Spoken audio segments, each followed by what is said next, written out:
Welcome back to Canna Week, brought to you by New Frontier Data, where we deliver the week's top headlines in cannabis and hear experts weigh in on the impact these stories are having on the industry. I'm your host, Heather Wickline. Okay, today we are going to be discussing cannabis cultivation and exploring indoor grow solutions. And we have the pleasure of having two guests join us from TSRGrow. Our first guest is a veteran in the cannabis industry with 11 years of experience in LED lighting solutions and over 29 issued patents. He has a proven track record of product innovation and commercialization.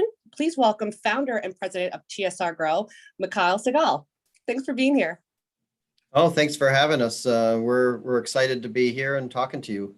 It's really it's a pleasure. Absolutely. And our next guest is a pioneer in master recipe distributed management solutions for the horticulture industry, owned and operated engineering and software companies for integrated process and manufacturing management. It's a mouthful. He certainly currently serves as VP of Sales and Marketing. Please welcome Gary Arnold. Thanks so much for your time. Yeah, thank you. I'm looking forward to sharing some ideas with you. And this is a wonderful industry for sure. We're really enjoying it. Thank you very much. Well, we are excited to be working with you. And last but not least is our in-house guest. He is New Frontier Data's Chief Knowledge Officer and leads our amazing research team. Please welcome Mr. John Kagia. Always great to have you, John. Delighted to be back, Heather. Thank you for having us. Awesome. Well, Mikhail, before we get started, would you mind giving our listeners a quick rundown of TSRGrow for those who may not be familiar with your company? Sure. Well, at TSRGrow, when Gary and I co-founded the company, our goal was to really develop a solutions approach to cannabis cultivation and horticulture lighting that really was looking forward in the long term and sustainable approach for commercial CEA agriculture that really differentiated and changed things up on how things were done. So that's been our approach, is to really develop advanced solutions for horticulture cultivation. Amazing. Well, we have a lot to cover, so let's dive right in. Greenhousegrower.com reported lessons all growers can learn from the cannabis gold rush. So the dramatic expansion of the legal cannabis industry in recent years has led to significant advances in the way cannabis can be grown. As a cash crop with high cost for downtime and a high return on investment for efficiency, the industry has a great deal to learn from commercial agriculture. So, Mikhail, TSRGrow primarily focused on indoor and greenhouse cultivation. What are some of the pros and cons of each? Well, just to greenhouse growing is, I think, is a pro if it's possible. It's really is a significant benefits because you have a lot of the initial costs for are lower. The energy consumption and really the carbon footprint is much lower. You're using the sun in terms of growing a significant amount of your crop. Depending on where you are, you still have the need for supplemental lighting, and especially with a crop that utilizes so much energy, such as cannabis, you still have to supplement often. But just the benefits of being able to utilize the sun and take advantage of nature along with what you're doing, I think is huge benefits and a big pro. Gary, what would you say are some of the cons? Well, obviously, with the I guess the greenhouse, you're going to find weather is the key thing. So it's depending on what part of the country you're in, that's going to be whether or not it's going to be a good investment for you. I think typically what we find is that the challenges are a little less yield because you can't control the environment as closely as an indoor grow. And I think the yield part of it is really the biggest thing that comes out of that as a con. You just can't get the same quality or yield across the country. Got it. John, I know we've done some reporting on cultivation and sustainability and all that. Anything to add to what they mentioned? No, actually, just building on both their points, which I think are dead on, is one of the things that any operator looking at this market right now must understand is how much variability there is geographically in the country. Now that so much of the country is in play, it was one thing when the industry was principally focused on the Western state markets, where There's a lot of outdoor cultivation happening, a lot of greenhouse cultivation happening, and to a lesser extent, indoor as it started moving westward to places like Colorado. But now that you have, markets as far afield as Florida to Connecticut in play, there's a lot of kind of climate variability that you've got to take into account as you're thinking about what type of facility that you want to build. And the foundational trade-offs might look one way if you're looking at them in abstract. But you start dealing with real issues in terms of climate environment management or cultivation environment management when you're dealing with whether it's extreme temperatures or very, very heavy snowfall, the amount of rainfall or cloud cover that you have during the course of the year. These are all real considerations that you have to understand about the particular site that you're in. So, there are broad principles about the general efficiencies that you gain from greenhouses being the best of both worlds, as Mikhail said. But you really need to apply that to the local context and where the facility is going to be located. If I can, John and Heather, I'd just jump in. I agree with that wholeheartedly because we've seen a lot of greenhouses and especially early on, a lot of greenhouses from the West were installed in the Northeast, where we have extremely high humidity conditions. And if you don't consider and take into account and really put in place environmental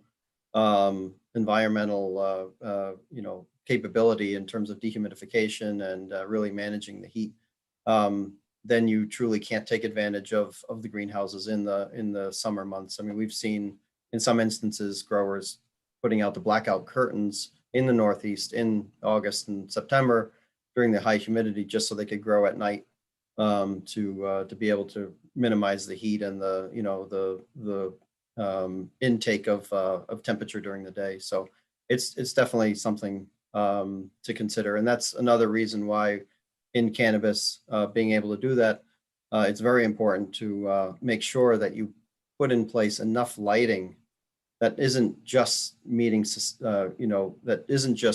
your minimal supplemental effects, but you really want to have enough lighting so that you could grow with the lights out if you needed and truly maintain annual and year-round production. Even though you may not use it all the year round, you're really able to meet your year-round yield goals if you needed to grow at night or if you needed to extend the day, and really focused on being able to fully supplement and truly grow indoor, but use the greenhouse when you can. Well, that actually leads me to my last. How important is the sustainability and energy efficiency in cannabis cultivation? I think it's huge. Cannabis, they say in Massachusetts, for example, one of the, they're looking at cannabis being, upwards of 10, 15, maybe even, approaching 20% of the energy that's going to be utilized from the producers of energy. So when you have cannabis and a crop that's consuming that much energy, you need to start looking at sustainable practices in terms of how you're growing. It's just a huge energy consumer. So if you can do things that are, whether you're incorporating CHP, whether you're incorporating, battery storage or solar or other mechanisms or sun or greenhouses, but really being able to become look at sustainable considerations in what you're doing is going to be huge just because of the power consumption. And so, when we looking at sustainable approaches and what we do, it's everything in what we do. And it's just part of our solution and our system in that we can, being able to integrate all of these systems that go into a cannabis facility. They all have to be, it can't have a silo approach either. You have to have complete integration of all of those systems, and being able to do that sustainably is key. But that's one of the things we looked at, is being able to tie into solar, and have the whole power system. You have to be able to monitor it, tie into demand response, tie into cogen and battery, and being able to do that and monitor and integrate. Those are all key facets and incredibly important for long-term sustainability of a cultivation facility. Amazing. John, Gary, anything to add? Actually, I'll just mention that one of the biggest challenges is to control the environment completely. So, too many times people are putting in units by silo mentality, putting so many lights, so much, HVAC, dehumidification. That needs to be tightly tied together. And that's one of the things that Mikhail and I spent a lot of time in with our company is that how do we integrate all of the variables within the grow chamber itself so that we can properly optimize it. And optimize it means that we want to not necessarily drive things highest, but we want to make it the lowest cost of operation. That means we're going to use the least amount of energy to give the plants what they need to get their optimal results and growth. So that's very important to start tying these things together. So it does a couple of things. Saves energy. It saves waste products and runoff and stuff like that. If you're feeding more properly, then you're going to change your waste composition going out into the drains, stuff like that, or you have to have a recapture. But you can get a closer profile, and we call a master recipe, that you can dial in and basically use the least amount of resources to get the most amount of product. Amazing. It's so I'm so glad that you framed it that you both framed it that way, with energy as being one key dimension and essentially water as a core constituent in your recipe as a second, because I think that really cuts to the heart of sustainability as we're viewing this issue emerging in cannabis. On the one hand, you have particularly these jurisdictions in the northeast of the country, which have very old grid systems. Their systems aren't designed for the sort of energy loads that cannabis is going to take on.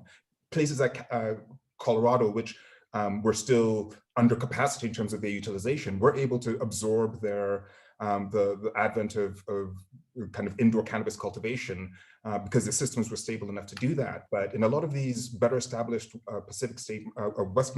East Coast markets, the grid's ability to take this new loads on is going to be an issue.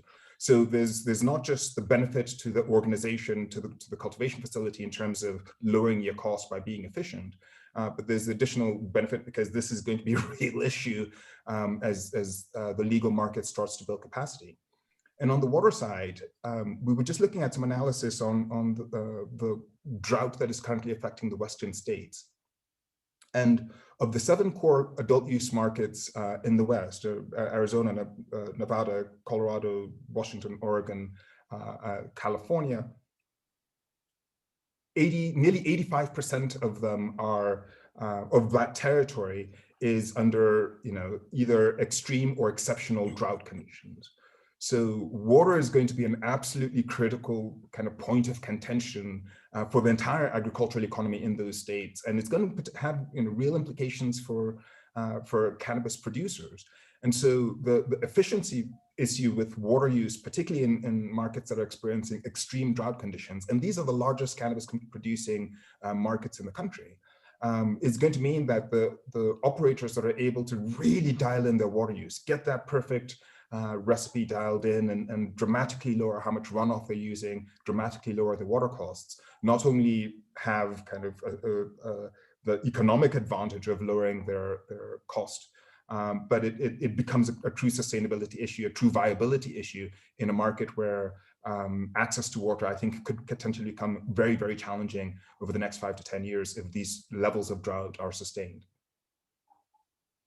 Yeah, I agree. And, that's where another, not that cogen is the perfect solution, but it's a very viable solution in terms of generating, because you do generate some water, you have heat, you have, not that in some of the drought stricken areas, you don't need heat, but you have, you can start to really optimize what you're doing.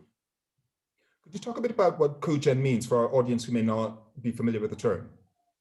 Well, we've cogen, combined heat and power, but it's a cogeneration where you're basically taking a big engine or taking an engine, taking gas or buying gas and generating the energy that you need at your own site. So you basically become your own power generator. And through that engine or that power plant that you're producing, you now can, rather than buying energy off the grid, you're buying energy, you're buying gas, but you're generating the energy yourself locally. And by doing that, you can also start to take advantage of the byproducts of that generation. So you can start to look at, if you need heat, you can reclaim the heat for, into some of your boiler systems. You have water runoff, so you can start to gain a lot of efficiencies in your systems by being able to utilize and maximize your resources that are available to you and that you're using to generate your energy.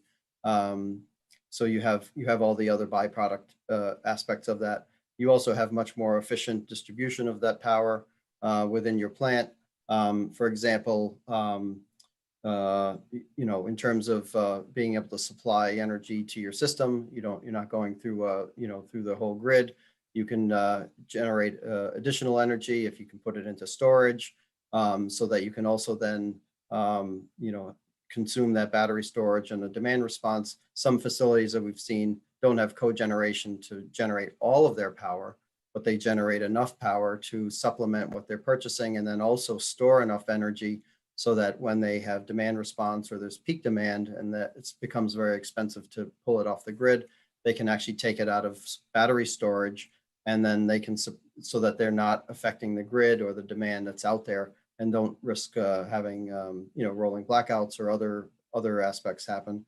And that's another key factor or advantage of not to really bring in our system, but actually our lighting and our approach to solution is based on really the sustainable approach, and that we have centralized power servers, and we can actually take power in directly from 483 phase or high voltage DC or battery storage or solar. So we can actually integrate in and tie into some of these systems. So it's but CHP is just that combined heat power, and allows you to really become much more sustainable. You can also generate your own CO2, but there's still question out there whether or not you can clean that CO2 enough coming off the engine to really use it. That's so interesting. Well, given the number of new states across the country that are activating new legal markets, what advice would you offer to a new commercial grower in these legal markets? Have a plan. you've got to have a plan. What we have seen time and time again is that people are really not looking at the 3 or 4 or 5 years it takes to get into cultivation. And in addition to the regulations and the approvals and the presentations they have to give, building the business plan, a lot of times they'll build a plan, but they're not really looking at it in terms of what is going to be my total cost of operation. What's it going to cost me to produce a gram or a pound of product? And that's the thing that catches them, because they look at the prices of cannabis today in a certain opening market or something, and it could be very attractive. But we all know that as soon as supply catches up with demand, then the cost of the product starts, coming down and leveling off. And now all of a sudden, the cost of manufacturing that product ends up being the big difference between a successful company and a company that won't succeed, won't compete. So it's always starting with a plan first. And we spend a lot of time, even though we are in the selling a lot of the cultivation materials and stuff like that, we spend a lot of time with customers talking to them about their business goals, their business expectations, and then the reality of that in terms of, are they going to be able to pull that off with the way they're doing it? One of the things that we found is that people will try to look at first cost when they invest in things. So they invest, whether it be HVAC, dehumidification, lighting, irrigation and fertigation systems. They'll try to get those down into the lowest cost all by themselves. And I opened up with the fact that this is an integrated system. All of these areas need to go together to really give you a unitized capability of not monitoring and controlling and adapting that controlled environment to your product. And the other part of that is your product is what? It's different strains of cannabis. The different strains will grow under different conditions.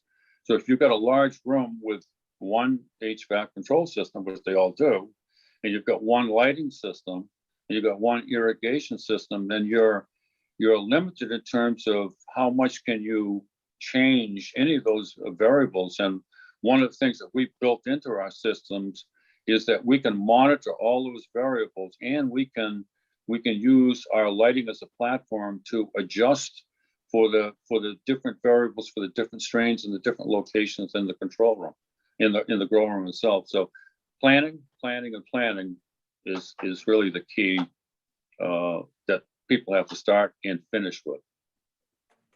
And prepare for the unexpected. And it's going to, take much longer than you think. But the other thing to plan and think, and the real unexpected, is really changing regulations, and some of those things that are happening, and really be put in place a system and the capability to adapt. Be flexible, because regulation is going to change.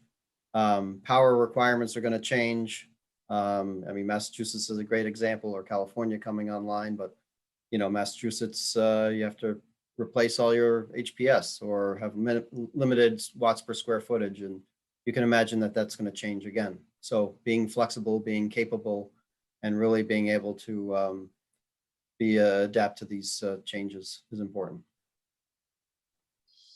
John, anything to add as far as the regulatory changes that might be coming down the pike? That seems to be something that would be pretty huge in this industry.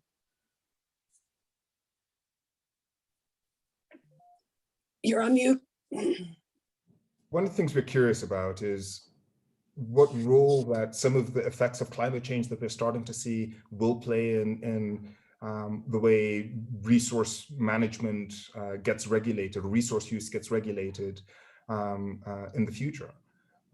We are already expecting there to be very high costs for water in the Western states if the drought continues as it is.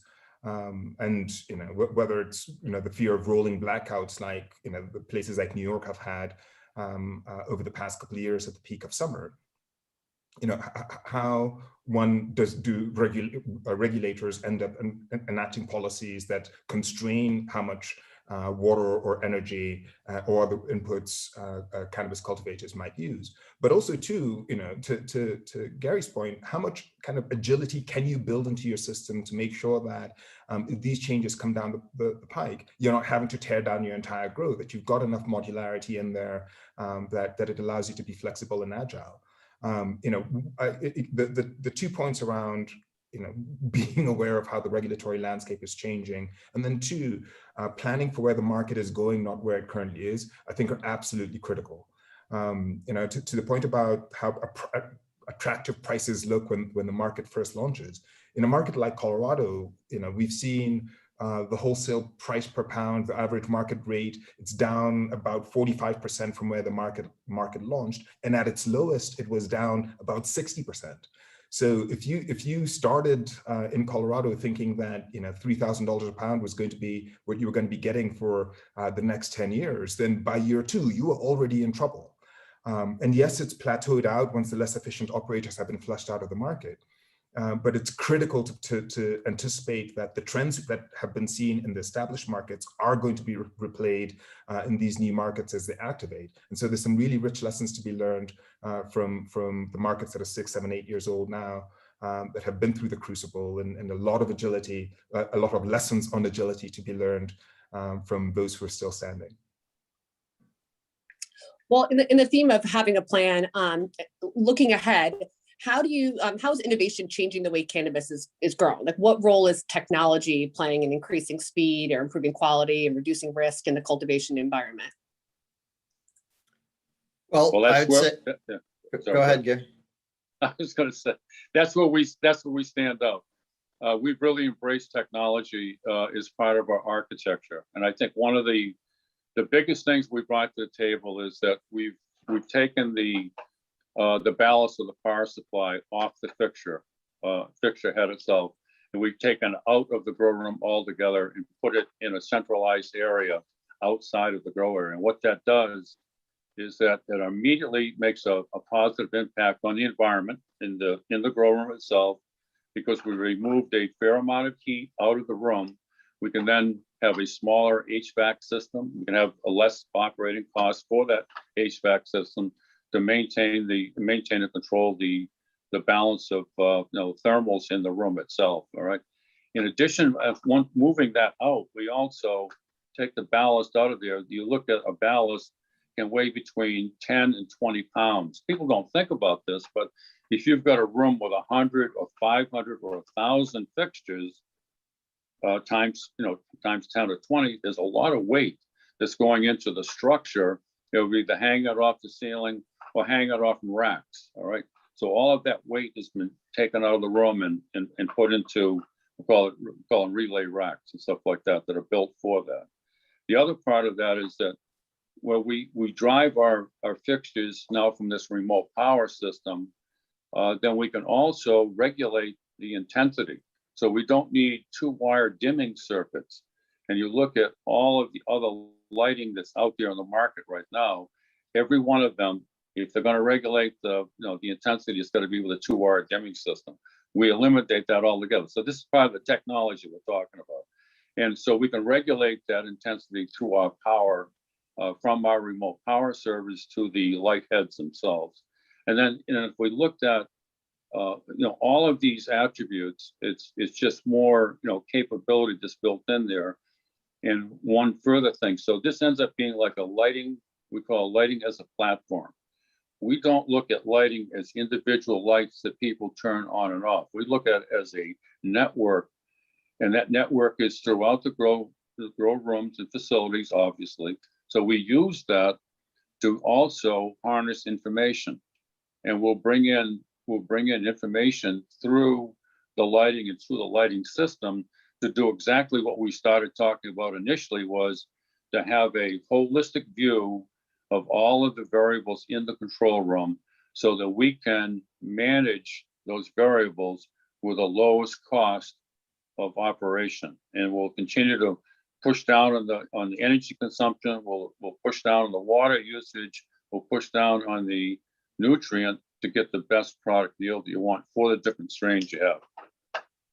Technology really is important, because cannabis is a manual and an intensive operation. And to really be sustainable, you really need to have, GMP standards, and and they'll come into play in the medicinal and recreational cannabis. And information is critical to help measure, monitor, analyze, forecast. You have to be able to predict and know what you're doing and where you're going. And so technology is really critical, and that information to help generate and establish sustainable cultivation for a lot of, to be successful. And really for any viable operation, having full GMP standards and best manufacturing and, technology, and being able to repeat from cycle to cycle and take that data and start to have predictive analysis on what your crop is doing and whether it's a healthy crop, and know when to pull out or replace or move on, or change a strain or change out a grow, and really see what's happening in real time, and then have enough data so you can start to predict that and have repeatable results.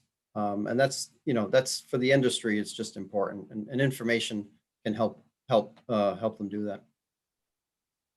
Right. John, anything to add as far as innovation coming down for the way cannabis is grown? Well, just, and this is not intended to be self-serving, but as a data junkie, one of the things that has been really exciting about the innovation that's being deeply integrated into the cultivation environment is the feedback loop it enables. So the idea that, 20 years ago, the best growers in the market just had an encyclopedic knowledge in their brains, but trying to get it out of them was now impossible. And now the idea that individual plants can give you feedback to the nutrient mix that they're receiving, to the amount of light that they're receiving, that allows you to adjust not only their inputs in real time, but also apply those lessons on a macro scale to ensure repeatability of results. One of the just underlying and foundational outcomes of that is the quality of cannabis improves because the ability to ensure consistent replicable results becomes possible when you're using technology that has a lot of automation in it, and that has feedback loops that allow you to test results and optimize outcomes.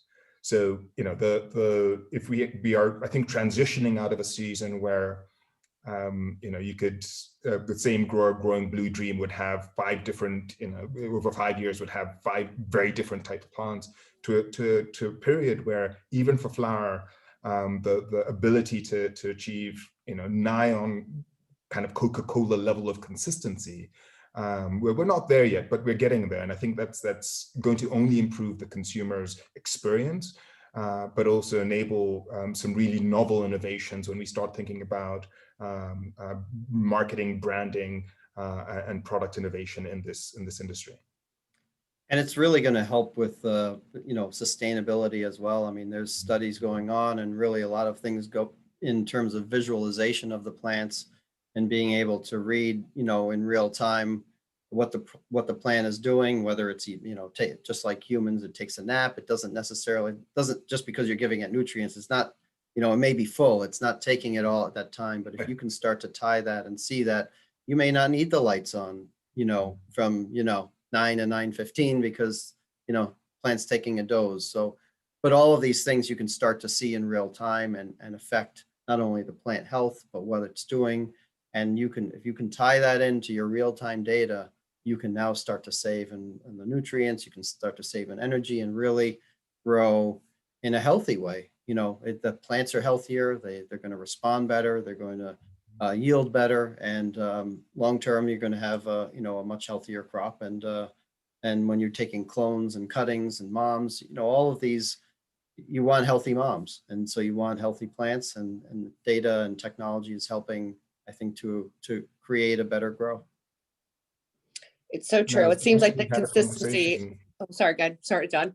Just on that line of consistency and being able to become more sustainable. I recently had a conversation with an agronomist out of Purdue, who's been working on this idea of how to rethink the way plants are watered, cannabis plants are watered, and the difference between hand irrigation, which is where a lot of this industry started. You basically have a guy walking around with a pipe that's filling the pots in the facility, to micro pulses of water that are at the plant root, and so rather than a consistent watering system, you're applying micro pulses of water to the soil.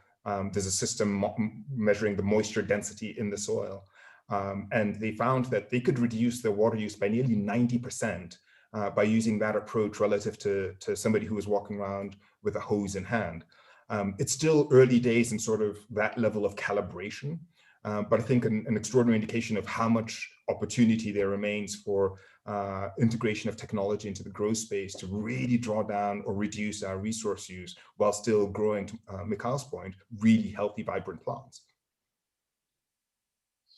Yeah, I feel like this consistency across the entire industry is just showing how we're maturing as an industry, whether it's the consumer having an expectation of a certain product, or the growers being able to have the consistency of the product that they're growing. Well, we are almost out of time, and I could talk to you guys forever because you are a wealth of information. But before we go, I'd love to go around the horn and kind of get your predictions, expectations for the rest of, or for the future, I guess, for the rest of 2021. Well, I'd say that, there's, it's a lot of momentum. Big things are happening. The industry really, you could say it was in it. It was in its infancy several years ago, or many years ago, but really truly advanced, indoor agriculture and where this is going is still in its infancy. And there is a lot of momentum. And just like with any industries and any technology gains, I think there's a lot of opportunity to bring technology and capability and agriculture know-how and just technology from other markets into this space. A lot of just like any industry, when people start, there's a lot of reinventing the wheel, starting from scratch, doing things your own way. But there are a lot of technologies and capabilities that have gone into other industries, whether it's, technologies and phones and cars and and automotive or other, that the underlying capacities and information and systems that are used just in production and information and from the medical space that can be brought in will really make big changes over the next, 5, 10, even 2 to 3 years. So there's going to be a lot of exciting advancements and exciting progress and a lot of growth. I think we're already making some of those changes, Mikhail. Come on, don't hold back. But one of the things that actually brought up is that people coming into this industry are coming from different industry backgrounds, and they're coming from pharmaceutical, they're coming from automotive, electronics companies. Guess what? They have a lot of technology background. They know how to use technology to their advantage to make, as we say, a consistent quality product. Because ultimately, what we're faced with in this industry is not just having one crop after another with all these variables around it. It's really having the same crop and the same result. And in order to do that, you've got to do a lot of things the same to make that happen. And that's going to be tightly monitored, tightly controlled. And I think the industry, because of the outside pressures coming in, will make that happen. And we know that with all the regulations that are going on across the country, sooner or later, probably within, I'm going to say a couple of years, you're going to find deregulation of cannabis.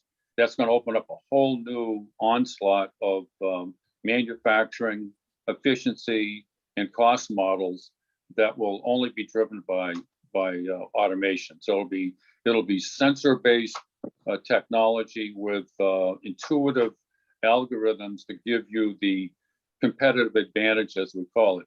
And that's something, by the way, that we're not just thinking about. We're working on that now. We have installations on a lot of beta sites that are going in to prove a lot of that philosophy and some of the things that we have to learn. Because quite frankly, this is a business that everyone learns like every day. We've got hundreds and thousands of customers. No one's the same. They're all different. But we take all of those measurements, if you will, data points together, put them into the intelligent spot so that we can make adaptive decisions on the different variables we see. Then we're going to come up with that quality product and meet those GMP standards that Mikhail was mentioning. And again, you're going to see the pharmaceutical industry coming into this industry. What do they run by? They run by GMP. So those that are going to succeed and grow have to get on board with that kind of strategy. Last but not least, Mr. Kagia. I echo everything that Gary and Mikhail have said, and maybe my takeaway and thinking around this is this idea of we're entering a season or an era of sustainability as a business imperative in cannabis. I think the operators who've been in this market for the past 20 years, there's a few who've had the luxury of considering sustainability as an opportunity to perhaps differentiate themselves in a market. But right now, if you're in one of the Western states and you can reduce your water or your energy and your cooling costs by 20% by using technology to create, say, automated monitoring systems to water your plants more efficiently, that's not just kind of critical to your bottom line, but in an environment where there's just less water to go around, less usable electricity to go around, or much more higher cost electricity to go around. These questions around sustainability are no longer a luxury for those who have the time to pay attention to them. I think they're increasingly deeply tied to business performance. And the sooner that particularly new operators are able to integrate these principles deeply into their operations, I think the better positioned they'll be to compete in an increasingly changing climatic environment, but an increasingly competitive one as well. Amazing. Well, thank you all so much for your time, and thank you to our listeners for joining us at Canna Week. Please be sure to like, subscribe, hit the notification bell, and if you really like us, give us 5 stars. And keep a lookout for our next big report being released next month. It's the global report, and we have the honor of having TSRGrow be one of our sponsors. I'm your host, Heather Wickline, and we will see you next time.